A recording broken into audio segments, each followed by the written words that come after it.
I was working over here in Northern Ireland on the Land Boundary Patrol, 1961-65, and I'd been on a holiday down to Bude.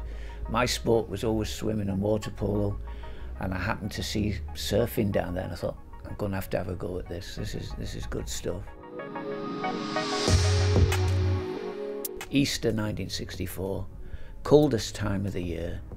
Went in at Castle Rock actually for the first time in a pair of jeans and a t-shirt, and froze to death, and kept slipping off the board and couldn't work out why I was slipping off the board.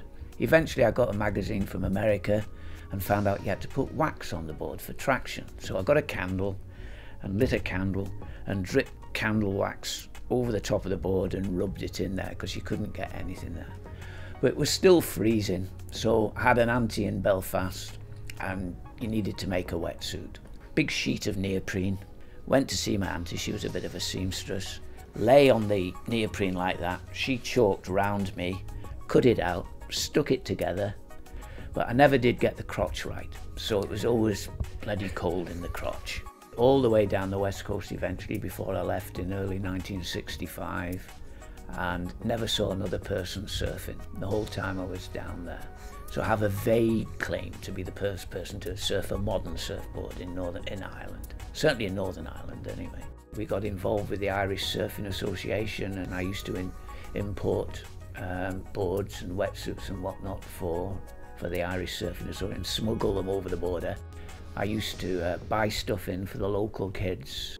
The supplier that was down there eventually sent a rep over to see what was happening and why. So he says, well, you really can't afford not to open a shop. So we moved into 8 Bath Street, and it had a basement there, and we opened the shop in the basement in Bath Street, which is why we started off as Troggs, short for troglodyte, Troggs, the underground surf shop. Eventually Andrew got involved in it and got very successful in the competition side.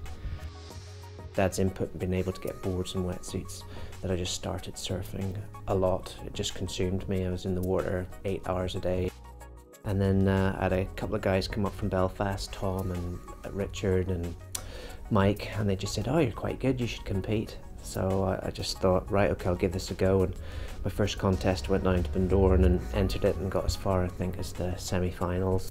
I represented Ireland then in 1985 in the Europeans in Bundoran as the junior. And then after that, I went on to represent Ireland, I think. When you were in Bundoran, you got appendicitis, I got appendicitis, yeah. I ended up in Enniskillen Hospital, Dad. Yeah. That's another story. After that, I was in the 86 World Championships and then the 88 World Championships in Puerto Rico in the Caribbean. Qualified for Japan in 1990, but I was doing my finals, so I couldn't go. And then 92 in France, where I got 33rd in the world, which is sort of my best achievement, where I actually beat Grant Frost, the ¡1 Australian seed. So I can actually claim that I've beaten a world champion. I had 6 national titles, should have been 7. But I won those consecutively from 1989 to 94.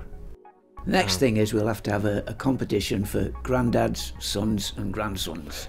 And we'll have a competition for that someday.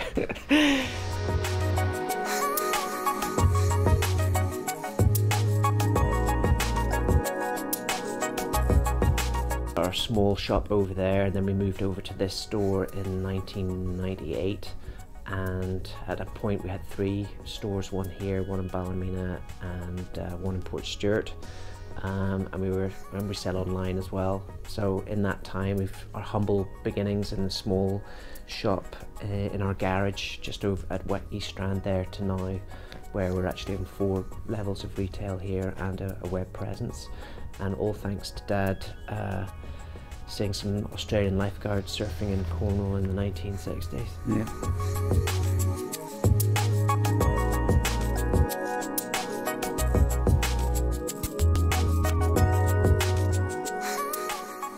I have a slogan that he hates. Well, it's okay. And I think it's quite good. I'm going to have it put on the side of my van. Okay. It's surfing the North Shore since '64, serving the North Shore since '84, teaching the short North Shore since '94. www.troggs.com.